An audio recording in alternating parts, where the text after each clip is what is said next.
तो उसमें ये होता है कि हम लोग ना कोई भी माइनर सी मिस्टेक भी नहीं कर सकते। तो इसलिए हम बार बार ना उस चीज़ को टेस्ट कर रहे होते हैं। तो इसी तरह हमारे पास एजाइल, तो ये कुछ प्रोसेस मॉडल थे हमारे पास। फिर यहाँ तक किसी क्वेश्चन है? सर थोड़ा आप लाउडली बोल सकते हैं, आपकी आवाज़। जी फिर मैं कर लेता हूँ। इसके अलावा कोई और क्वेश्चन है तो क्यूरी वगैरह? No sir. चलिए ठीक है। अच्छा तो समझिए ना, हमने प्रोसेस भी देख लिया, मॉडल भी देख लिया, हम आगे देखते हैं। इसके बाद हमने ये, जी सर हमजा। सर ये सॉरी मैं थोड़ा लेट हो गई, ये जो लास्ट वाली स्लाइड थी ना, उस पे लास्ट एक मॉडल लिखा हुआ था आइटरेटिव समथिंग, तो उसको जी आप सर। काइंडली ये, हाँ इसको एक्सप्लेन कर दें, इंक्रीमेंटल। जैसे ना जी बिल्कुल, आइटरेटिव के अंदर ये होता है कि ना आप समझ लेंगे, जैसे कि मेरे पास कोई बड़ा फंक्शन है, प्रोग्राम है जिसमें 100 फंक्शन है, मैं उसको 10-10 करके बना लूंगा। जिस तरह इंक्रीमेंट होता है ना, मतलब स्टेप बाय स्टेप। तो इसमें ये कर लेते हैं, मतलब स्मॉल स्टेप्स पहले कर लेते हैं, मतलब अर्ली वेरिएंट बना लिया, उसके बाद उसमें एडवांसमेंट करके ज़्यादा बड़ा कर लिया, मतलब इस तरह करके ना वो चलते रहते हैं उसके साथ। तो क्लियर है सर? सर स्पाइरल को भी डिफाइन कर दें। सर स्पाइरल भी इसी तरह से होता है, इसमें ना इसमें भी इंक्रीमेंटल ही होता है। ये तब यूज करते हैं जब हमारे पास ना हाई रिस्क प्रोजेक्ट हो, तो हम उसमें लेते हैं। मतलब इसमें वाटरफॉल भी है, प्रोटोटाइपिंग भी है, मतलब ये मिक्स होता है दोनों का कॉम्बिनेशन इस में। चीज को सर डिफाइन करें, एक्चुअली वाटरफॉल प्लस प्रोटोटाइपिंग ये किस तरह होगा। चलिए सर, मैं आपको ना एक मिनट फिगर दिखा देता हूँ, मुझे एक सेकंड दिखा दें।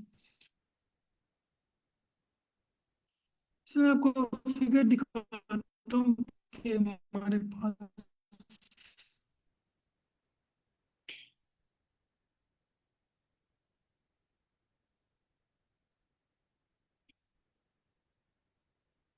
वाटरफॉल और कौन सी कह रहे थे आप? सर स्पाइरल में आपने उसको डिफाइन किया है, इसमें वाटरफॉल और प्रोटोटाइपिंग दोनों यूज होता है। मैंने कहा इसको डिफाइन कर दे किस तरह प्रोटोटाइपिंग और वाटरफॉल होता है। जी सर। चलिए सर हम वो देख लेते हैं दोनों को ना। मैं तीनों की आपको पिक्चर दिखा देता हूँ।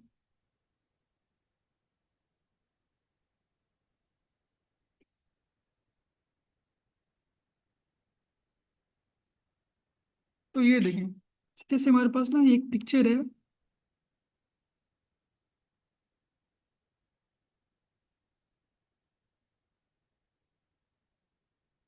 ये आपको पिक्चर नजर आ रही है इसमें? जी सर। जी। तो इसमें यह है कि आप ना स्टेप बाय, मतलब पहला स्टेप रिक्वायरमेंट का कंप्लीट है तो फिर डिज़ाइन पे जा रहे हैं, फिर डेवलपमेंट भी जा रहे हैं। मतलब आप ये तब यूज़ करते हैं तो आपके पास चीज़ें बिल्कुल क्लियर हो, यानी कि आपको पता हो कि भाई इसमें चेंज वगैरह नहीं होंगे ज़्यादा।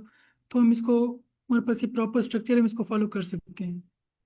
तो ये होता था हमारे पास पुराने टाइम पे ना, जब ये तब यूज़ करते थे हम ज़्यादातर इसको, वाटरफॉल को। तो बस प्रोटोटाइप वाला ये है कि हम वेरिएंट बना लेते हैं। जैसे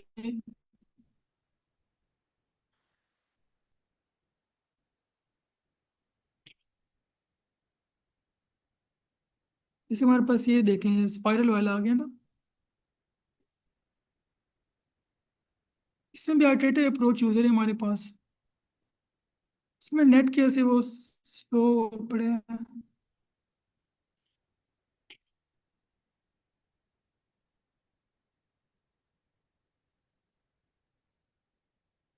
चलिए मैं आपको ना इसको कहीं और से फिगर दिखाता हूँ, अभी नेट चल नहीं रहा यहाँ पे।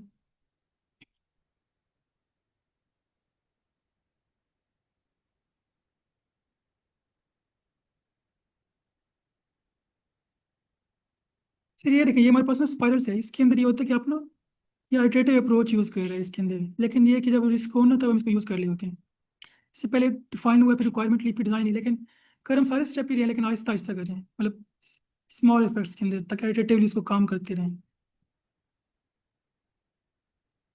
मतलब स्पाइरल के अंदर मल्टीपल टाइम्स आप वाटरफॉल्स को यूज करते हो, मतलब एक दफा वाटरफॉल वाला स्टेप होगा, फिर दोबारा वाटरफॉल, फिर दोबारा। जी सर, ऐसे कह सकते हैं, मतलब आप कंट्रोल में उसको कर रहे होते हैं।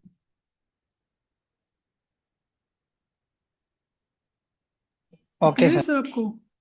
जी। जी क्या। चलिए हम ना इसको नेक्स्ट देख लेते हैं हम लोग ना। तो फिर हमारे पास आता है कि रोल, यानी कि हमने जो अगर बात कर रहे हैं SDLC की, तो वहाँ पे SQA कहाँ हमारे पास यूज़ होगी। तो हम जो जो स्टेप्स करेंगे ना, वहाँ पे SQA का रोल होता है हमारे पास।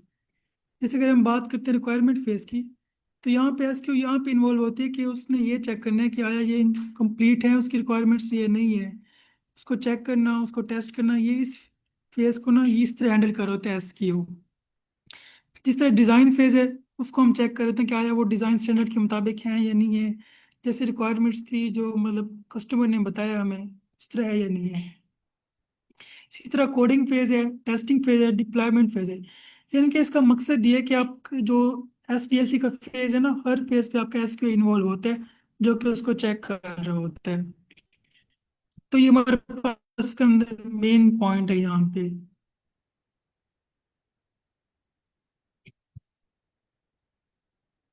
तो यहाँ तक क्लियर है आपको, या किसी को क्वेश्चन है तो पूछ सकते हैं। क्लियर है सर। ठीक है। अच्छा, तो हमने ना मतलब देख लिया कि हमारे पास मॉडल क्या होते हैं, प्रोसेस क्या होते हैं, उनके रोल क्या होते हैं। तो नेक्स्ट ना हमारे पास आते हैं स्टैंडर्ड्स। जिस तरह हमने कहा था ना कि मॉडल होते हैं, इसी तरह हमारे पास कुछ स्टैंडर्ड्स डिफाइन होते हैं जिनको हम फॉलो कर रहे होते हैं। यूँ समझ लें कि हमारे पास एक सेट ऑफ रूल्स गाइडलाइन होती हैं जिसको हम फॉलो करते हैं। जैसे अगर हम कोडिंग करते हैं तो कहते हैं कि भाई ये बेस्ट प्रैक्टिसेस हैं, इनको फॉलो करना चाहिए, जैसे वेरिएबल वगैरह के नेम है या बाकी कन्वेंशन है। तो इसी तरह जब हम सॉफ्टवेयर डेवलप करते हैं तो हमारे पास तब भी कुछ ना कुछ स्टैंडर्ड्स होते हैं जिनको हम फॉलो करते हैं। तो पहले हम ये देख लेते हैं कि रीज़न क्या है, हम स्टैंडर्ड आखिर यूज़ क्यों करते हैं। सबसे पहले जो हमारे पास है ना कंसिस्टेंसी, यानी कि एक समझ लें कि सेम पेज के ऊपर सारे काम करते हैं। चाहे जो बंदा अगर इंडिया के अंदर है, पाकिस्तान में या किसी और भी मुल्क के अंदर है, तो एक प्रॉपर स्टैंडर्ड को फॉलो कर रहा होता है। जैसे हमें पता होता है कि भाई पहले रिक्वायरमेंट लेगा, और जो डॉक्यूमेंट है उसके हमारे पास SRS डॉक्यूमेंट होती है तो उसके अंदर डिफाइन करेगा। तो इस तरह ना हमारी कंसिस्टेंसी बरकरार रहती है। फिर नेक्स्ट रहता है कम्युनिकेशन, क्योंकि वो सारे एक ही तरह से फॉलो कर रहे होते हैं तो हमारे पास कम्युनिकेट करना आसान होता है। मतलब हम समझ सकते हैं कि भाई वो क्या कहना चाह रहे हैं, प्रोडक्ट किस तरह काम करेगा। इसी तरह हमारे पास QA होता है, क्वालिटी एश्योरेंस, क्योंकि अगर सारे एक जगह काम कर रहे हैं, मतलब एक स्टैंडर्ड है, तो उसको मीट करना, उसको फॉलो करना एक तरह से हमारे पास ईजी हो जाता है। इसी तरह हमारे पास ट्रेसेबिलिटी होती है, कंपाइलेंस है, डॉक्यूमेंटेशन है। तो ये हमारे पास ना कुछ रीजन थे कि आखिर हम सॉफ्टवेयर स्टैंडर्ड्स को यूज़ क्यों करते हैं। फिर हम नेक्स्ट लिख लेते हैं कि हमारे पास ना बेनिफिट्स क्या क्या हैं। ये भी उसी तरह से कि हमारे पास एक तो क्वालिटी इंश्योर रहेगी शुरू से लेकर आखिर तक, कंसिस्टेंसी है, कम्युनिकेशन इंप्रूव होगी हमारे पास, रीयूजेबिलिटी है, क्वालिटी इंश्योरेंस है और टेस्टिंग है। मतलब अगर हम स्टैंडर्ड्स को यूज़ करेंगे तो हम इन फायदे, ये फायदे हो सकते हैं हमारे पास। तो नेक्स्ट हमारे पास आते हैं टाइप्स, मतलब कि जो स्टैंडर्ड्स की टाइप्स कौन कौन सी हैं। अपना मुख्तलिफ स्टैंडर्ड्स होते हैं हमारे पास। जैसे अगर हम देखें ना IEEE 830, तो हम लोग स्टैंडर्ड यूज़ करते हैं अगर हम जब डॉक्यूमेंट बना रहे होते हैं SRS ना, जिसके अंदर हमारे पास पूरी मतलब कि समझ लें रिक्वायरमेंट्स डिफाइन होती हैं। तो उस टाइम पे हम ये स्टैंडर्ड को फॉलो कर रहे होते हैं मोस्टली। अगर आप लिखेंगे ना IEEE टेम्पलेट, तो आपके पास एक टेम्पलेट भी आ जाएगा SRS का। इसी तरह हमारे पास एक और वो है स्टैंडर्ड है ISO या IEC 9126, जो क्या होता है आपकी प्रोडक्ट क्वालिटी के ऊपर मतलब इंश्योर करता है कि आया वो क्वालिटी के मुताबिक है या नहीं है। इसी तरह IEEE 1016 है जो डिज़ाइन डॉक्यूमेंट को चेक कर रहा होता है। ISO मतलब 12207 है जो कि लाइफ साइकिल को बता रहा होता है। सर इसी फहद, तरह चैट में ना कुछ क्वेश्चंस हैं तो आप पहले वो क्लियर कर दें कि चलिए मैं हम CID देख लेते CD इंटीग्रेशन क्यों होता है और ट्रेसेबिलिटी। हैं। तो वो इसके अंदर वो था जब लास्ट टाइम ना कोई बात करे थे तो उसके अंदर उन्होंने कहा था कि ये होगा। सर वो वाटरफॉल इसमें मॉडल भी हम की इसको आप टच कर रहे बात हैं। कर रहे थे तो उसमें उन्होंने पूछा था। उसमें वैसे तो ये होता है कि जो है ना आपके कुछ फेजेस में वो यूज करते हैं, एक फेज में, और इनिशियल फेजेस में वो यूज नहीं होता जो CID और CI है। तो आप उसको मुझे बता दें और ट्रेसेबिलिटी क्या है वो भी एक्सप्लेन करें। जी, ट्रेसेबिलिटी का तो ये होता है कि हम ना रिकॉर्ड रख लेते हैं। जैसे मैं कहता हूँ ना कोई चीज़ हम ट्रेस करें, तो हम एक रिकॉर्ड रख लेते हैं। इसी तरह हमारे पास ना मतलब जैसे रिक्वायरमेंट की ट्रेसेबिलिटी होती है, तो हम कुछ रिकॉर्ड रखते हैं, अगर ये रिक्वायरमेंट है, इसको हमने यहाँ पे यूज़ किया था, इसका ये इफेक्ट होगा। तो उसको कहते हैं ट्रेसेबिलिटी। सर इसके जब एग्जाम्पल किस इस तरह से होगा कि ट्रेसेबिलिटी इस तरह से है कि अगर फर्ज करें कि हम एक क्लाइंट के साथ एक प्रोजेक्ट कर रहे हैं, ठीक है, हमारे पास अब दो लोग हैं एक प्रोजेक्ट पे जो वर्क कर रहे हैं। अब फर्स्ट वन कहता है कि ये मेरी रिक्वायरमेंट है, आपने इस तरह से बनाना है, लेकिन जो दूसरा पर्सन है वो कहता है कि आपने इस तरह से बनाना है। तो हम दोनों की रिक्वायरमेंट्स को नोट डाउन करेंगे कि अच्छा इसने यहाँ यहाँ पे ये कहा है, तो हम क्या करेंगे फिर, मतलब उसका एक सोल्यूशन निकालेंगे। देन हम अपना ना प्रोजेक्ट जो है ना उसके ऊपर वर्किंग स्टार्ट करेंगे। तो ट्रेसेबिलिटी इसमें हमारी हेल्प करता है कि हम जब कोई प्रोजेक्ट कर रहे हैं ना उसमें, ताकि हमें नेक्स्ट आगे जाके कोई मुश्किल ना आए, हमें ये ना हो कि हमसे कोई पॉइंट मिस हो गया। तो इसलिए हम ट्रेसेबिलिटी का जो मेथड है ना उसको यूज करते हैं। जी मैम, ऐसे ही है ताकि हमने बस रिकॉर्ड रह जाए कि चीज़ों का ना, कि हमने काम पे किस तरह किया था, ताकि क्वालिटी इंश्योर हो उसकी।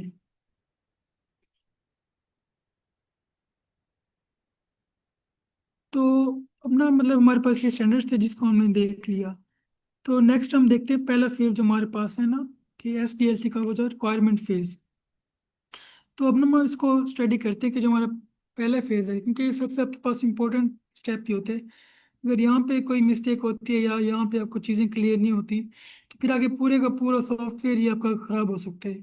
फर्स्ट करेंगे अगर उसको, मतलब कि यूज़र कुछ कहता है आपने कुछ समझा है, तो जो एंड रिजल्ट होगा ना वो बिल्कुल डिफरेंट होगा। तो इसलिए हमारे पास ना सबसे क्रिटिकल स्टेप होता है रिक्वायरमेंट फेज का। तो हम पहले देख लेते हैं कि रिक्वायरमेंट्स होती क्या हैं। इनके ये complete description of what the software system will do without describing how, यानी कि हम इसमें ये बताते हैं कि सिस्टम क्या क्या करेगा। जो ये है ना कि किस तरह करेगा वो तो बात की बात है, वो तब आएगा जब आप ना उस चीज़ को इम्प्लीमेंट करेंगे। अभी हम देख रहे हैं कि हमारा सिस्टम क्या क्या करेगा। तो ये आता है आपके पास ना रिक्वायरमेंट्स के अंदर। जो रिक्वायरमेंट्स है ना उसको आप मुख्तलिफ तरह से ले सकते हैं। जैसे फर्स्ट के जो आपके पास स्टेक होल्डर्स है ना, वो आप गाइड कर सकते हैं कि हमें ये चाहिए रिक्वायरमेंट्स के अंदर। या कोई पुरानी डॉक्यूमेंटेशन होती है जिसको आप यूज़ कर सकते हैं रिक्वायरमेंट्स लेने के लिए। इसी तरह हमारे पास आता है एग्जिस्टिंग सिस्टम, यानी कि अगर आप कोई ऐसा सिस्टम बना रहे हैं जिससे मिलता जुलता पहले अवेलेबल है, तो आप उससे भी रिक्वायरमेंट अपनी ले सकते हैं। फिर आता है डोमेन या बिजनेस एरिया। जैसे अगर मेडिकल की कोई काम सॉफ्टवेयर बनाना चाह रहे हैं, तो उसमें हमारे पास मेडिकल के रिलेटेड जो डोमेन होती है ना, उससे हम अपनी रिक्वायरमेंट्स ले सकते हैं। तो यहाँ तक हमारे पास एक रिक्वायरमेंट्स का आइडिया होता है कि रिक्वायरमेंट्स अगर होती की हैं और किस किस तरह ले सकते हैं। तो अगर यहाँ तक किसी को कोई क्वेश्चन है तो पूछ सकते हैं।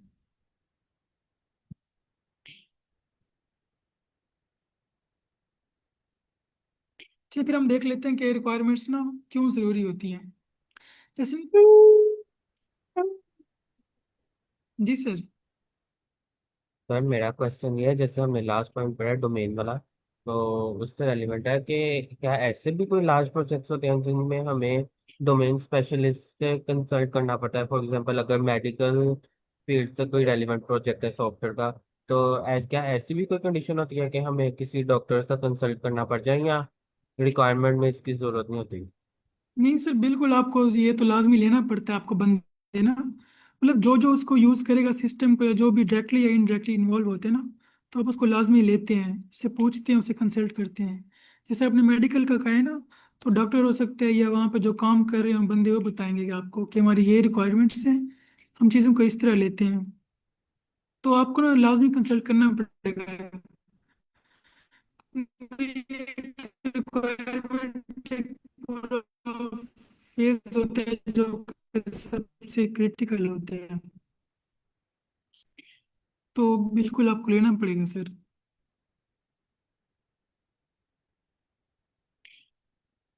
तो सर आपको क्वेश्चन क्लियर हुए?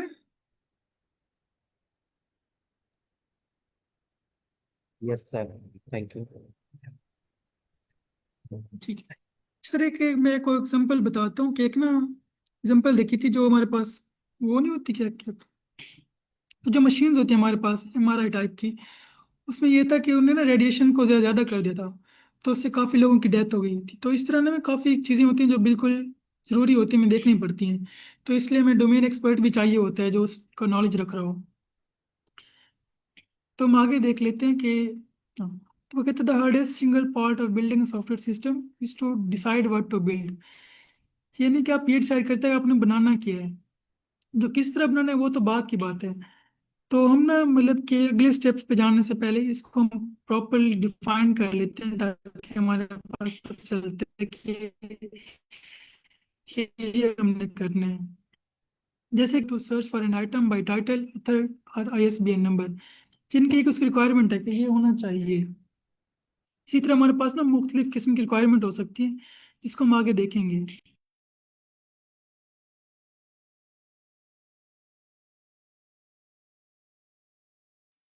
जब ये समझ लें कि अगर आपने रिक्वायरमेंट्स वगैरह ले लिए हैं, तो उसके बाद है उसको एनालाइज करना, यानी कि ये इंश्योर करना कि आपकी जो रिक्वायरमेंट्स हैं वो बिल्कुल ठीक है या नहीं है। यानी कि आप उसको मतलब स्टडी करते हैं, उसको चेक करते हैं और इंश्योर करते हैं कि हमारे पास रिक्वायरमेंट्स ठीक हैं या नहीं है। तो इसको हम बोलते हैं रिक्वायरमेंट एनालिसिस फेज। फिर हमारे पास आता है कि अच्छा जी, अब वो कहते हैं कि जो रिक्वायरमेंट्स होते हैं ना वो किसी भी सिस्टम के फाउंडेशन होते हैं। अगर यहाँ से आपके पास रॉन्ग है ना, तो आगे सारा कुछ रॉन्ग जगह। अगर आपने रिक्वायरमेंट ही गलत ली है तो डिज़ाइन गलत बनने का। अगर डिज़ाइन गलत होगा तो कोड भी गलत है। फिर उस कोड गलत होगा तो आपके पास टेस्ट केस भी आपके पास सही नहीं बनेंगे। अगर वो सही नहीं तो डिप्लॉयमेंट सही नहीं होगी। तो इसलिए ना ये स्टेप होते हैं, और एक ये पूरी फील्ड होती है जिसको हम बोलते हैं SRE, यानी कि सॉफ्टवेयर रिक्वायरमेंट इंजीनियर, जो कि मतलब इसको पूरा स्टडी कर रहे थे और लेके रख रहे होते हैं। तो इसी तरह फिर वो डिफाइन करके एनालिसिस होता क्या है, इनके process of studying, understanding and refining the requirements.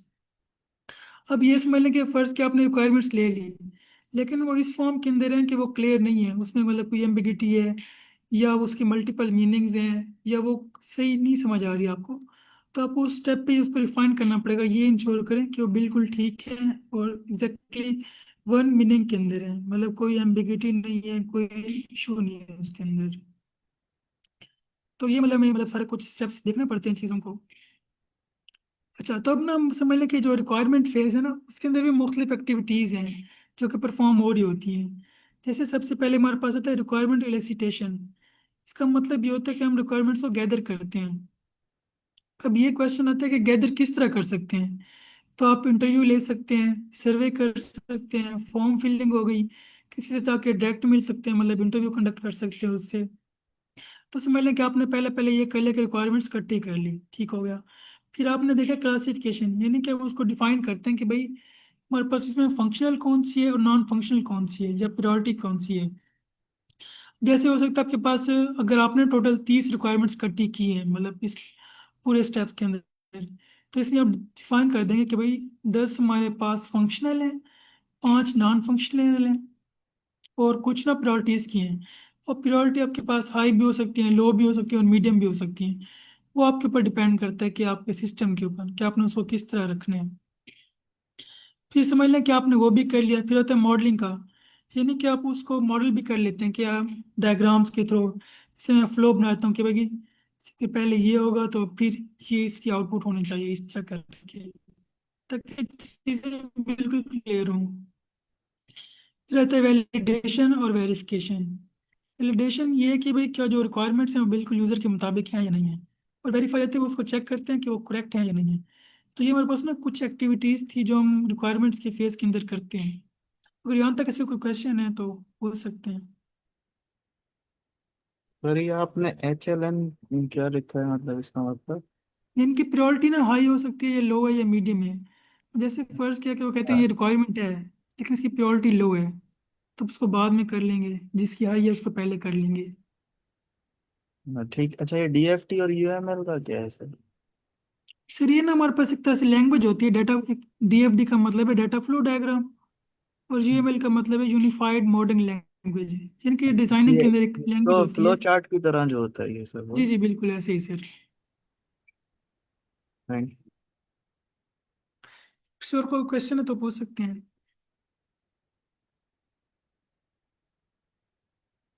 चलिए फिर हम ना इसको आगे देख लेते हैं कि अगर हम समझ लें कि हमारे पास फेज क्या होते हैं, कौन कौन सी एक्टिविटीज होती हैं, तो हम ये देख लेते हैं कि रिक्वायरमेंट्स फिर किस टाइप की हो सकती हैं। क्योंकि अभी हमने बात की है ना कि फंक्शनल नॉन फंक्शनल में क्लासिफाई करेगा, तो वो चेक कर लेते हैं कि हमारे पास ना। तो अब आता है कि फंक्शनल कौन कौन से, नॉन फंक्शनल कौन सी हैं।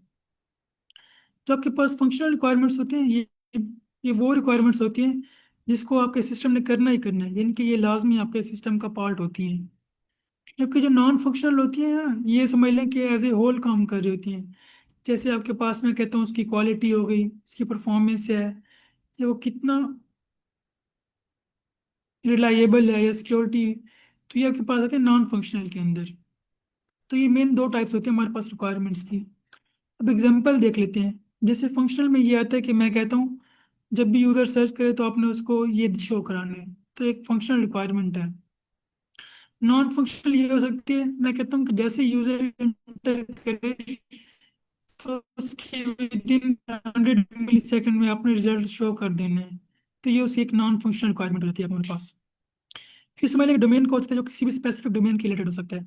जैसे फर्स्ट कि अगर आपका कोई बिजनेस रिलेटेड है या एमबीए के रिलेटेड है, तो आप कह सकते हैं कि भाई इसको स्पेसिफिक सिनेरियो के अंदर काम करना चाहिए। तो ये हमारे पास कुछ रिक्वायरमेंट्स हैं जो हम ना देख रहे होते हैं कि हमारे पास टाइप्स कौन कौन सी हैं। और आप में से अगर मेरा क्वेश्चन है कि अगर आप कोई सिस्टम बनाएं, फर्ज किया कि बैंकिंग मैनेजमेंट सिस्टम है, तो आपके पास कौन कौन सी फंक्शनल रिक्वायरमेंट हो सकती है उसके अंदर? जी सर। सर फंक्शनल रिक्वायरमेंट पूछी है आपने। जी सर। सर कस्टमर लॉगिन हो सकता है, अगर फॉर एग्जाम्पल हम मोबाइल ऐप बना रहे हैं तो उसमें जी क्रिएट अकाउंट हो सकता है। सर विड्रा हो सकता है, इस तरह के सर डिपॉजिट विड्रा ट्रांसफर, इस तरह के फंक्शन रिक्वायरमेंट्स हो सकते हैं। और नॉन फंक्शनल में सिक्योरिटी, रिलायबिलिटी, परफॉर्मेंस। ठीक हो गया। तो सर अगर मैं ये पूछूं कि आपने मुझे रिक्वायरमेंट बता दी, लेकिन मैं कहूँ कि ये क्लियर नहीं है, तो उसको किस तरह क्लियर डिफाइन करेंगे ताकि कोई भी यूज़र हो वो इजीली समझ सके, मतलब कोई दूसरा उसके अंदर जहन में ना आए?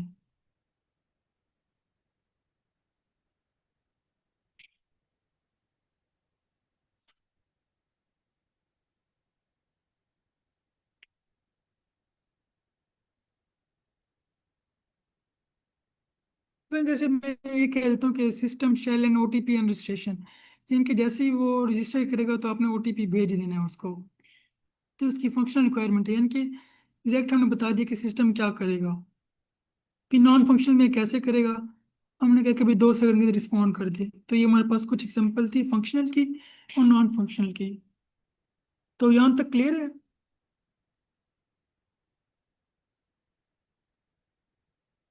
जी सर, क्लियर है। चलिए मैं आपको ना एक और स्लाइड शो करता हूँ।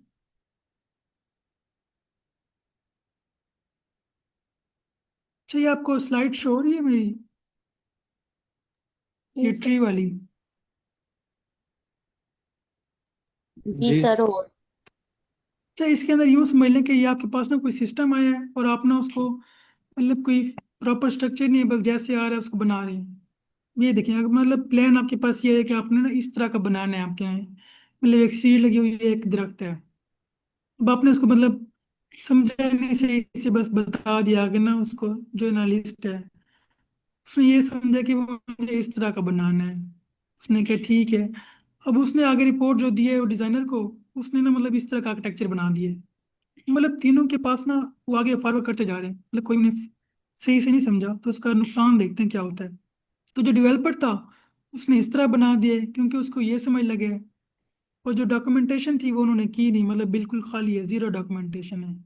जो टेस्टर था उसके पास बिल्कुल डिफरेंट सिनेरियो आया है, तो उसको लगा कि भाई कुछ है ही नहीं। ये टेस्टर का इशू आ गया हमारे पास। तो फिर डिप्लॉयमेंट है, जब टेस्ट ही ऐसे किए तो वो फिर ऐसे डिप्लॉय होगा। जब मेंटेनेंस है, उन्हें पता ही नहीं है कि भाई क्या हमने करना है क्या नहीं करना, तो खाली। और आखिर में किस तरह फिक्स होगा, मतलब बस जुगाड़ लगा दिया आपने जैसे तैसे करके कि चल जाए बस किसी तरह ना हमारे पास। फिर हाँ ये देखिए, फिर आखिर में मतलब सिस्टम कैसे हमने डिफाइन किस तरह किया है, एनालिस्ट ने क्या समझा उसको, और आखिर में ना आर्किटेक्चर ने किस तरह उसको डिजाइन किया था। तो ये मतलब कुछ वो है कि भाई किस तरह चीजें मतलब काम करते हैं, अगर आप प्रोसेस को फॉलो नहीं कर रहे होते। तो ये देखिए, अब वो इस तरह परफॉर्म कर रहे हैं, मतलब उसका पर्पस कुछ था, कर कुछ रहे हैं। जो कस्टमर था उसको इस चीज के पैसे लिए जा रहे हैं, हालांकि प्रोडक्ट उनका ये होना था, लेकिन उससे बिल ये लिया जा रहा है।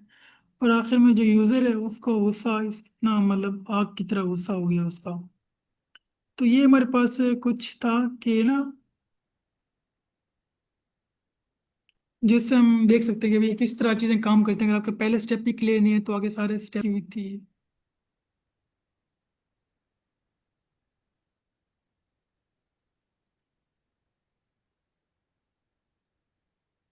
तो मैं आगे देख लेते हैं हमारे पास कर,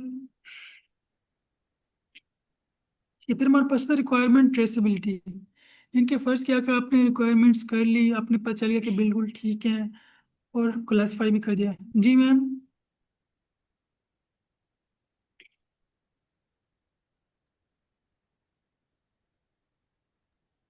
सर उन्होंने क्वेश्चन शेयर किया है अपना चैट में कि can we do not continue integration to further improve because we keep there and adding future plus what is role of staging and testing when we only are deploying to production level.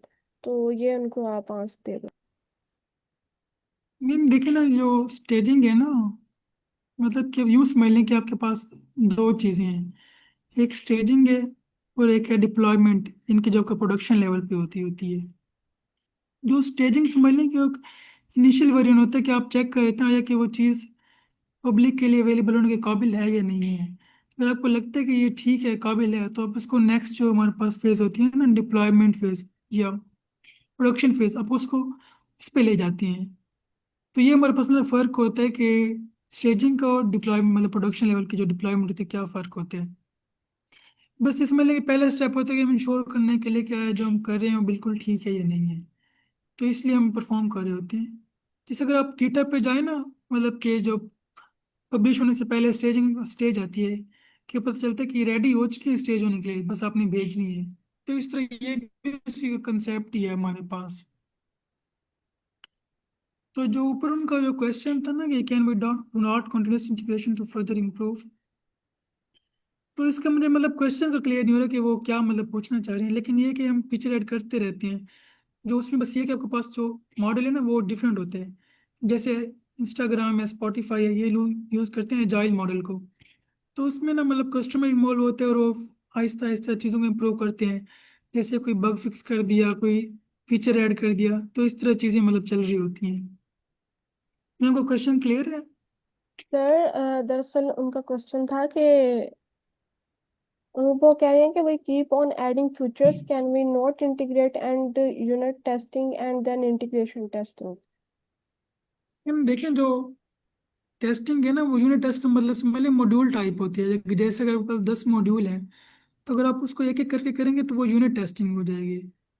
Integration का मतलब ये है कि आपके पास फर्ज किया कि ये मॉड्यूल ए है और ये मॉड्यूल बी है, तो आप कहते हैं कि अगर मैं इन दोनों मॉड्यूल को मिलाऊं, इनकी इसकी इनपुट इसके पास आ रही है, तो क्या ये ठीक काम करेगा नहीं करेगा।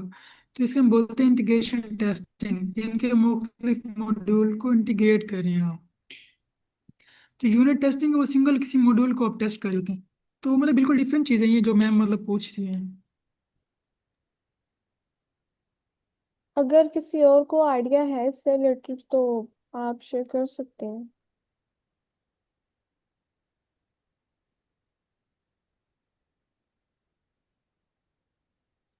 यार आगे कंटिन्यू करें, वो कह रही है ओके। चलिए इसको हम कंटिन्यू कर लेते हैं। तो हम देख रहे थे कि हमारे पास जब रिक्वायरमेंट्स वगैरह हो जाती हैं तो फिर रहता है रिक्वायरमेंट ट्रेसिबिलिटी। यानी कि हम ट्रेसिबिलिटी का मतलब ये है कि हम हर रिक्वायरमेंट का ट्रैक रख रहे होते हैं, जो हमारे पास पूरा लाइफ साइकिल है।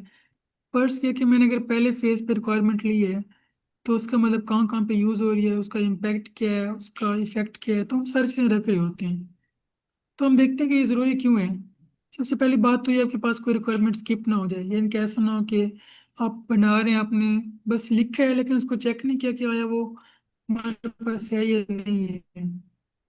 एक तो पास ये आता है कि इंश्योर नथिंग इज मिस या लॉस्ट। फिर आता है कि यूजफुल इन इम्पैक्ट एनालाइसिस, यानी कि आप चेक करते हैं कि जो रिक्वायरमेंट है उसका क्या इम्पैक्ट पड़ा है, यानी कि उसका हाई है या लो है। फिर ऑडिटिंग एंड कंप्लायंस, यानी कि वही बात है, जब उसको ऑडिट करेंगे चेक करने के लिए तो आपको तब भी हेल्पफुल है।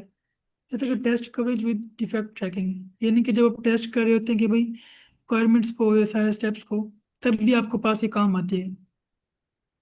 तो हम आगे इसको देख लेते हैं ट्रेसिबिलिटी को। तो अब जिस तरह हमारे पास ट्रेसिबिलिटी की टाइप आते हैं, फॉरवर्ड है, बैकवर्ड है। फॉरवर्ड समझ लें कि डिज़ाइन से कोड है, यानी कि अगर पास डिज़ाइन है, रिक्वायरमेंट्स हैं, तो आपको चेक करते हैं कि भाई वो टेस्ट केस की तरफ सही है या नहीं है। बैकवर्ड का मतलब है आप टेस्ट केस से रिक्वायरमेंट की तरफ जाती हैं। इसके आगे एग्जाम्पल से हम देखेंगे तो हमारे पास क्लियर हो जाएंगी चीज़ें, तो हम इसको देख लेते हैं। तो इसको हम बोलते हैं ट्रेसेबिलिटी मैट्रिक्स RTM, यानी कि रिक्वायरमेंट्स को ट्रेस कर रहे होते हैं हम लोग। जैसे अब ये देखिए ना, हमारे पास है कि ये एक मेरे पास रिक्वायरमेंट आईडी है, उसका डिस्क्रिप्शन लिखा हुआ है, design document reference, code module test case ID. इनके जो हमारे पास रिक्वायरमेंट 001 है, जो यूजर लॉगिन की है, मतलब लॉगिन के बारे में एक रिक्वायरमेंट है, जो कि इस डॉक्यूमेंट से रेफरेंस है, इस मॉड्यूल के अंदर है, उसकी ये आईडी है। इसी तरह ना हम हर चीज़ को ट्रेस कर रहे होते हैं। फर्ज करके हमें यहाँ पे कोई इशू आता है लॉगिन के अंदर, तो हम जाके इस रिक्वायरमेंट को चेक कर सकते हैं। इसी तरह पासवर्ड रिसेट की आपके पास आती है, कि आप वो भी उसको प्रॉपर रिकॉर्ड रख रहे होते हैं। तो simple RTM answer, was this requirement tested, which module will break, यानी कि अगर आप इसको मतलब करते हैं तो क्या ये ब्रेक हो जाएगा किसी भी सर इफेक्ट। इसमें मैं एक चीज ऐड करना चाहूंगी। जी मैम। जैसे ये हमारे पास शो है ना रिक्वायरमेंट आईडी, जैसे फर्ज करें कि हमारे पास ये एक ऐप है, तो हमारे पास जब शुरू पे जो इंटरफेस आता है ना, तो वो सबसे पहले हमारे हमसे हमारी आईडी या मेल मांगते हैं। तो जब हम वो एंटर करते हैं ना, तब ये जो प्रोसेस है ना, तब ये स्टार्ट होता है कि ये हमारी आईडी जाती है, उसके बाद वो लॉगिन करता है। देन वो ये हमारा जब आईडी चली जाती है ना, उसके बाद उसको एक कमांड मिल जाती है कि आपने ये वाली जो चीज़ है ना, ये इस टाइम पे रन करवानी है और इसकी आउटपुट शो करवानी है। तो ये ट्रेसेबिलिटी मैट्रिक्स जो है ना, इसको एक्सप्लेन करने में या इसको वर्क करने में ना उसकी हेल्प करता है, तो इसलिए हम इस मेथडोलॉजी को यूज करते हैं। इसी तरह जब हम एक और रिक्वेस्ट देंगे ना कि पासवर्ड रीसेट की, तो उसको पता होगा कि ठीक है, अब मैंने पासवर्ड रीसेट करने की मुझे कमांड मिली है, देन अब मैंने पासवर्ड रीसेट करना है। अब पासवर्ड रीसेट कैसे होता है, जैसे हम हमारी मेल पे OTP आ जाता है, या इस तरह से कोई वो पिन मांग लेते हैं, इस तरह से ये जो हमारी आईडी है ना, ये इस तरह से वर्क करती है उसके साथ।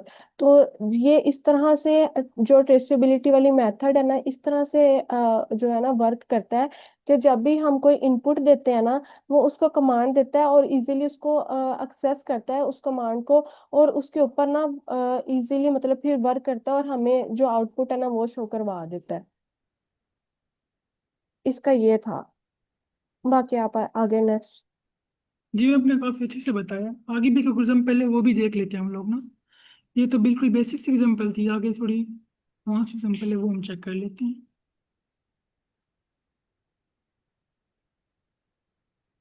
जैसे ना भाई कि एक और एग्जाम्पल है मैट्रिक्स की।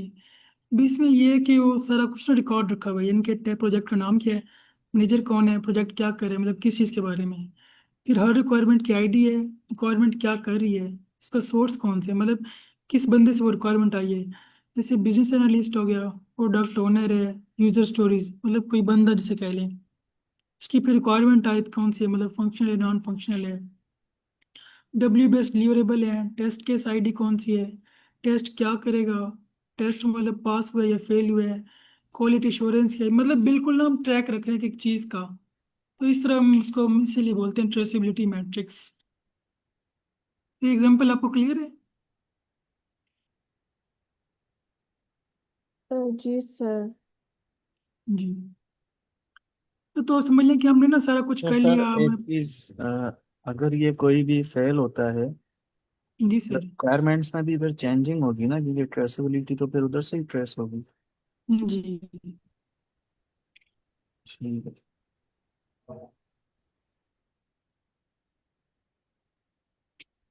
तो मैं ये कह रहा था कि जैसे ना हमारे पास समझ लें चीज़ें वगैरह हमारे पास डिफाइन हो जाती हैं, रिक्वायरमेंट्स वगैरह वो क्लासीफाई कर लिया आपने, सब कुछ कर लिया।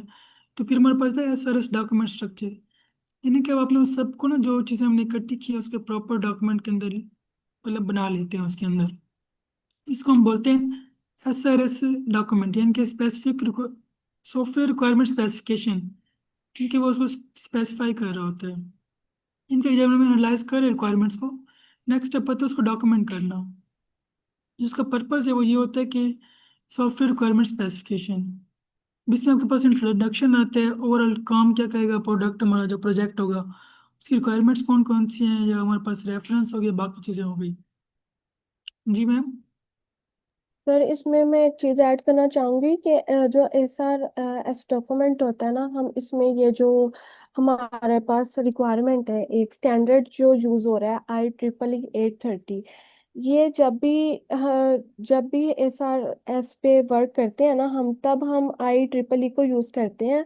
और इसकी जरूरत हमें इसलिए होती है, जैसे सपोज करें हम कुछ भी बनाते हैं, हमें उसके अंदर इंग्रेडिएंट्स का पता होता है कि हमने ये इंग्रेडिएंट्स जो है ना ऐड करने हैं।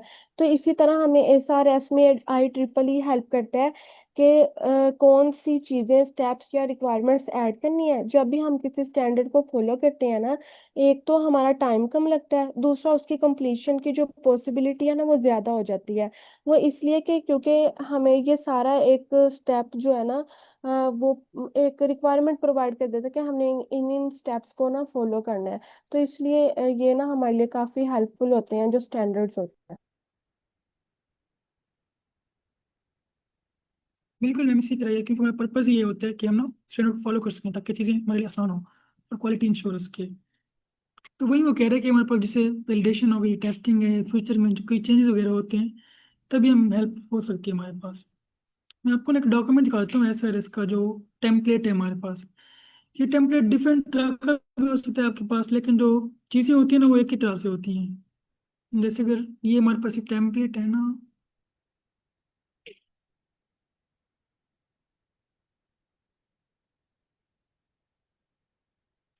इसे ये देखिए, मतलब एक एरिड यूनिवर्सिटी का एक टेम्पलेट हम प्रोवाइड करते हैं FYP वालों को। तो इसमें मतलब इस तरह के होते हैं, जैसे डिक्लेरेशन है आपके पास, ये इसकी समरी क्या होगी, मतलब जो प्रोजेक्ट बनाएंगे आप उसकी समरी, और एब्रीविएशन, टेबल ऑफ कंटेंट है, इससे मतलब सारा कुछ होता है आपके पास। इनके जैसे ये है पर्पस क्या है इसका, इसका आर्किटेक्चर किस तरह से होगा, रिक्वायरमेंट्स कौन कौन सी हैं, फंक्शनल क्या है, नॉन फंक्शनल क्या है, मतलब ये सारी चीज़ें ना आप इसके अंदर डिफाइन कर देते हैं। इसी यूँ तो कोई आपका पढ़ते हैं ना SRS, तो पता चल जाता है कि इसका पूरा जो सॉफ्टवेयर था वो क्या था। इसी तरह हमारे पास बाकी डायग्राम्स हैं, हमारे पास रिक्वायरमेंट्स हैं, वेरीफाई किस तरह करेंगे, टेस्टिंग क्या है, आपको दिखा देता हूँ ओवरऑल ना। जैसे ये मतलब इंट्रोडक्शन में बैकग्राउंड, उसका प्रोजेक्ट का लिटरेचर रिव्यू, आपने क्या किया था, कहाँ से देखा आपने, उसकी रिक्वायरमेंट्स क्या थी, ये यूज़ केस है, मतलब फिर डिजाइन आर्किटेक्चर आता है हमारे पास। इसी तरह ये है कि भाई कौन कौन से बनाएंगे आप, वेरीफाई, वैलिडेट, टेस्टिंग,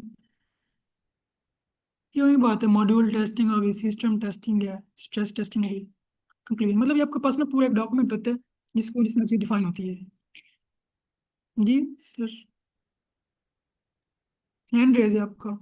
सर मेरा क्वेश्चन ये है कि ये जो डॉक्यूमेंट हम SRS बनाते हैं, सॉफ्टवेयर रिक्वायरमेंट स्पेसिफिकेशन डॉक्यूमेंट, ये प्रोजेक्ट स्टार्ट करने से पहले होती है जब हम रिक्वायरमेंट गैदर कर रहे होते हैं, ऐसे ही है? जी सर, जी ये सर, ऐसे ही मतलब है, ये तो डिजाइन फेज से पहले यूज करते हैं। ठीक है, तो अभी हमने प्रोजेक्ट कंप्लीट नहीं किया, तो फिर हम किस तरह उसकी टेस्टिंग और मतलब डिपेंडेंसीज और ये सब चीजें लिख सकते हैं? मतलब ये हम एजम्पशन के तौर पे लिखेंगे, यानी ये टेस्टिंग की जो मतलब टेक्निक से मैं यूज कर सकता हूँ, या ये डिपेंडेंसीज होंगी, ये एजम्पशंस होंगी, क्योंकि अभी हमने प्रोजेक्ट को इम्प्लीमेंट तो नहीं किया। तो सर वो जो मेन पार्ट है इम्प्लीमेंटेशन वाला, वो तो आता है कोडिंग का, लेकिन आपको उससे पहले पता होता है कि जैसे अगर मैं कहता हूँ ना लॉगिन की फंक्शनैलिटी है, तो मैं कहता हूँ कि यूजर हमारे पास करेक्ट ईमेल पासवर्ड दे दे तो आपने लॉगिन कर देना है। तो इसमें टेस्ट कैसे होगा कि भाई यूजर ने अगर गलत पासवर्ड करता है, ईमेल सही देता है तब क्या होगा, अगर दोनों गलत देते हैं तब क्या होगा, यानी कि इस तरह ना डेवलप करते हैं केस को, मुख्तलिफ टेस्ट केसेस बना के, कि अगर ये इनपुट होगी तो ये आउटपुट होगी, ये इनपुट है तो ये आउटपुट है, इस तरह ना चीज़ों को डिफाइन कर लेते हैं। तो क्लियर सर है सर। जो सर बात कर रहे हैं ना, उसमें एक पॉइंट मैं ऐड करूंगी कि जो सर आप बात कर रहे हैं ना, उसमें हम स्टैंडर्ड्स को यूज करते हैं सबसे पहले। वो जो सर ने ऊपर बात की ना सॉफ्टवेयर स्टैंडर्ड्स की, उनको हम यूज करते हैं ताकि हम जो क्वालिटी और जो भी स्टेप्स फॉलो करने हैं ना, हम उनके थ्रू कर सकें, क्योंकि जो होता है ना एसक्यूएल मैनेजमेंट स्टैंडर्ड, वो इसमें हमें हेल्प करता है। या जब भी हम कोई प्रोजेक्ट करते हैं ना, वो हमें बताता है कि हमने कौन से स्टेप्स को फॉलो करना है या क्या क्या प्रोसीजर्स हमें करने चाहिए। तो स्टैंडर्ड्स के अंदर हमें दो स्टैंडर्ड्स मिलते हैं, एक एसक्यूएल मैनेजमेंट स्टैंडर्ड और एक होता है प्रोजेक्ट डेवलपमेंट प्रोसेस स्टैंडर्ड। इन दोनों स्टैंडर्ड्स को यूज करते हुए ना हम जो है प्लान करते हैं कि हमने किस तरह से चीज़ों को लेकर चलना है। मैम इट्स ओके, लेकिन मैं अभी भी इस चीज़ में स्टक हूँ कि फॉर एग्जांपल अभी हमने प्रोजेक्ट को इम्प्लीमेंट नहीं किया, तो जो हमने एजम्पशंस दी हैं, तो ऐसा भी तो हो सकता है कि हम उन रिक्वायरमेंट्स को मीट ना कर सके। ऐसा हो सकता है, ये पॉसिबल है या नहीं? सर इसके लिए हमने पहले एक मेथड यूज किया ट्रेसेबिलिटी का। कि हम वो मेथड क्यों यूज करते हैं, सिर्फ इसी वजह से यूज करते हैं ताकि हमसे कोई पॉइंट मिस ना हो जाए। वो मेथड इसीलिए हम यूज करते हैं, जो ट्रेसेबिलिटी का मेथड। मतलब मैं एक पॉइंट ऐड करना चाहूंगा मैम, जो सर कह रहे थे ना, वो सर चीजें पूरी ना कर सके क्योंकि हमें अजम्पशन कर रहे होते हैं, तो इसलिए अक्सर प्रोजेक्ट फेल होते हैं कि अब हो जाएंगे, तो वो एंड में नहीं होती, या आपके पास बजट खत्म हो जाता है, या टाइम नहीं होता, या उसकी फिर रिक्वायरमेंट चेंज हो जाती है। तो ये मतलब होता रहता है इस तरह ना, मतलब जब फिर काम करते हैं, तो इसलिए वो इंश्योर करते हैं कि हमारे पास चीज़ें मतलब कंप्लीट हों, जैसे मतलब बजट भी है, टाइम भी है,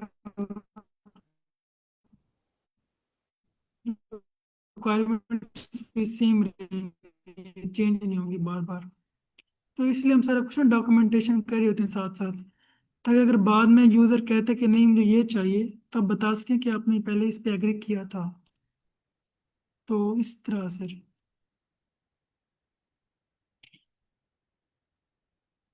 सर अब क्लियर है आपका question? Yes sir, thank you sir.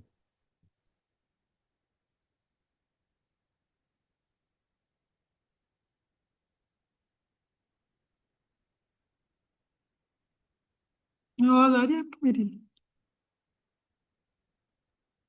Ji sir, मुझे आपकी आवाज़ आ रही है सर, क्लियर है। नेक्स्ट देख लेते हैं, हमारे पास टाइम कम है जरा, तो हम जल्दी जल्दी देख लेते हैं हमारे पास।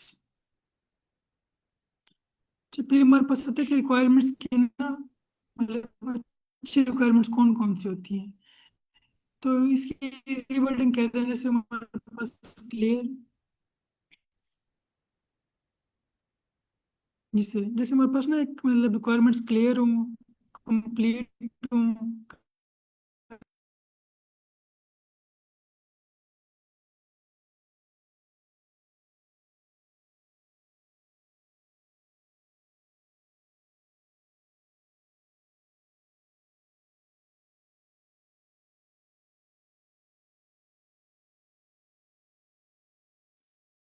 सर मेरी आवाज आ रही है आपको?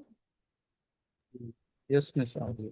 मेरे जी। में हमारी आपकी आवाज़। जी सर, ये मैंने एग्जांपल जो मैं आपको बता रही थी ना, जो सर ने स्टैंडर्ड्स ऊपर बताए हैं, जिससे आप कह रहे थे कि हम वो किस तरह से करेंगे।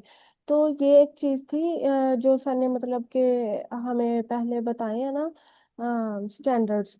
अब ये देखें कि इसमें ना अब डिफरेंट चीजें थी कि IEEE 830 जो स्टैंडर्ड है वो किस में यूज हो रहा है, ISO किस में यूज हो रहा है, IEEE किस में यूज हो रहा है।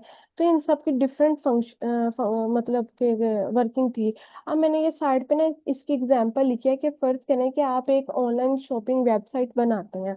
अब उस ऑनलाइन शॉपिंग वेबसाइट पर आप बनाते हैं कि आपने ना ये चीजें जो है ना डिस्क्राइब कर दी वहां पे। तो इन सब को जो है ना वन बाय वन इसने वर्क करना है। तो इन सब की फंक्शनैलिटीज को अच्छे से परफॉर्म करने के लिए जो है ना हमारे पास IEEE 830 स्टैंडर्ड जो है ना यूज होता है हमारे पास। उसके बाद ISO स्टैंडर्ड जो है वो किस लिए यूज होता है। ISO स्टैंडर्ड भी हमारे पास इसी तरह से है कि हम जो डिफरेंट जो क्वालिटी या फंक्शनैलिटी जो भी हमारे लिए ज़रूरी होता है ना, किसी भी ऐप की फंक्शनैलिटी या रिलायबिलिटी को देखने के लिए हम इस स्टैंडर्ड को यूज़ करते हैं। और ये चीज़ इस तरह से है कि अगर हम इनको यूज़ नहीं ना करते तो हमारा जो प्रोजेक्ट है ना वो उतना एफिशिएंटली वर्क नहीं करता, उसमें कहीं ना कहीं बग्स या कोई ना कोई ऐसे इश्यूज आते ही रहते हैं। अब नेक्स्ट IEEE और ये इन सब के भी मतलब इसी तरह से डिफरेंट है। ये डिजाइन में यूज होता है और इसको मतलब इस तरह से यूज करते हैं। अब मैं आपको ना एक और एग्जांपल दिखाती हूँ यहाँ पे। सॉरी, मेरे पास जो है, एक मिनट, यहाँ पे ये देखें। ये अब जैसे सर ने पहले ऊपर बताया था ना कि हम सॉफ्टवेयर स्टैंडर्ड्स को क्यों यूज करते हैं। तो वो सॉफ्टवेयर स्टैंडर्ड्स को हम डिफरेंट रूल्स गाइडलाइंस को या प्रैक्टिसेस जो भी हमने करनी होती है ना, इसके लिए हम यूज करते हैं, ताकि जो हमारी रिलायबिलिटी है वो जो हमारी ऐप है वो रिलायबल हो, हाई क्वालिटी हो, उसके अंदर कोई बग्स ना हो, वो अपनी रिक्वायरमेंट्स को मीट कर रही हो। इसके अंदर ना डिफरेंट स्टैंडर्ड्स आते हैं, जिसके अंदर जैसे कि एग्जांपल है कि कोडिंग स्टैंडर्ड हम क्लीन या रीडेबल या कंसिस्टेंट रखने के लिए यूज करते हैं। और इसके अंदर हम जो है ना पाइथन या पिप 8 यूज करते हैं। डॉक्यूमेंटेशन स्टैंडर्ड का भी इस तरह से है। अब ये देखें, टेस्टिंग स्टैंडर्ड में हम IEEE 829 जो स्टैंडर्ड है वो यूज करते हैं, ताकि हमारे टेस्ट डॉक्यूमेंटेशन जो टेस्टिंग है ना वो हम अच्छे से कर सकें, ताकि उसमें कोई भी एरर या बग वगैरह जो भी है ना वो बाकी ना रहे। इस तरह ISO IEC इस तरह हम यूज करते हैं कि हम जिस तरह हमने कोई ऐप बनाई है, फर्ज करें कि हम वो ऐप यूज कर रहे हैं, जैसे हम कोई फूड पांडा की ऐप यूज कर रहे हैं, अक्सर ऐसा होता है कि वो ऐप जो है डाउन जा रही होती है हमारे पास। तो ये जो स्टैंडर्ड्स है ना ये उनमें हमारी हेल्प करते हैं कि हमने उनको किस तरह से जो है ना सेट करना है उनकी फंक्शनैलिटीज को, ताकि हमारे पास ये इजीली जो है ना वर्क कर सके।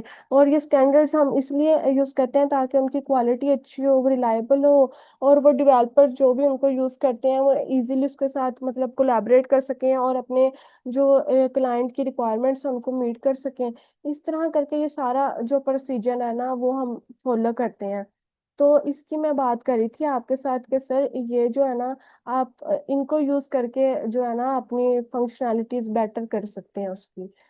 तो सर फहद, आप नेक्स्ट कंटिन्यू करें आप। ये इसमें मैं आखिर में एग्जांपल है वो मैं शो कर देता हूँ ताकि चीज़ें क्लियर हो जाए।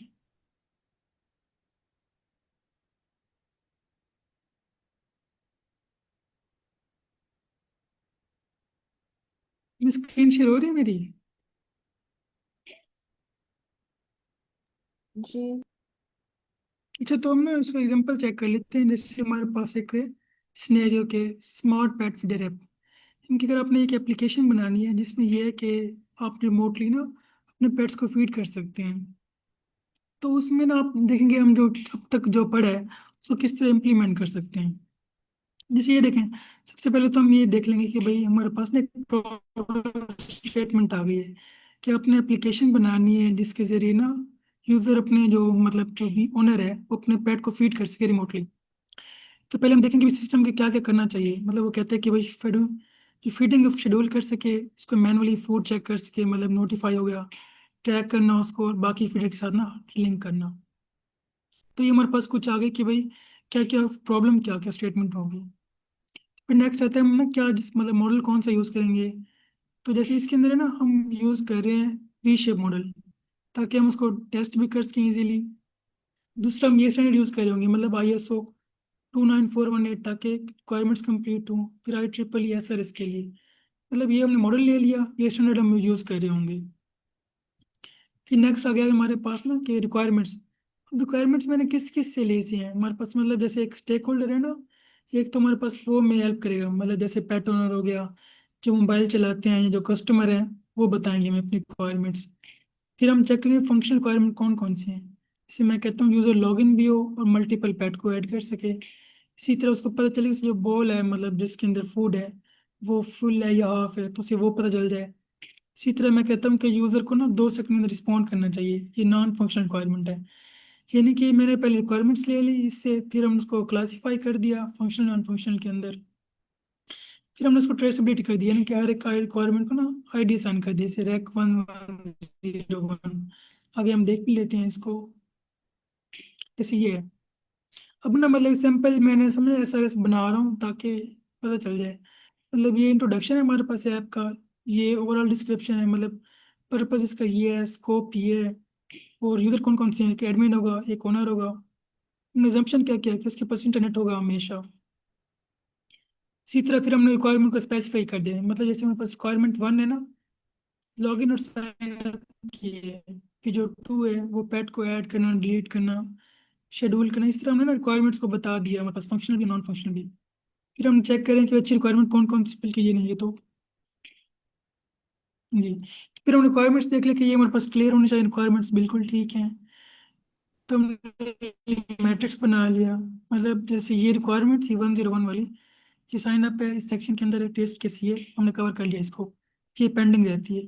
तो इसी तरह हमने उसको मतलब प्रॉपर मैट्रिक्स भी बना दिया, हमने रिक्वायरमेंट भी डिफाइन कर दी, सारा कुछ कर दिया। तो ये हमारे पास ना एक फ्लो है क्वेश्चन का। मतलब अभी तक जो हमने कवर किया था कि हमने इसके लिए मतलब स्टैंडर्ड मॉडल कौन सा यूज़ किया, मतलब वी शेप हमने मॉडल यूज़ कर लिया ऐप बनाने के लिए, ये स्टैंडर्ड आ गया। फिर हमने फंक्शन रिक्वायरमेंट्स ले ली। फिर हमने SRS बना दिया ताकि IEEE फॉर्मेट के मुताबिक। फिर हमने बता दिया कि भाई ये अच्छी रिक्वायरमेंट्स हैं, गुड रिक्वायरमेंट्स हो गई।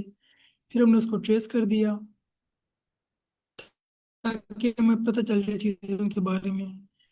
और इस तरह ना अब तक जो हमने पढ़ा था मतलब पहले केस तक, तो हम इस तरह चीज़ों को लेकर चल सकते हैं एक रियल केस सिनेरियो के ऊपर। किसी को क्वेश्चन है तो हम आखिरी 1 सेकंड मिनट है तो हम ले सकते हैं।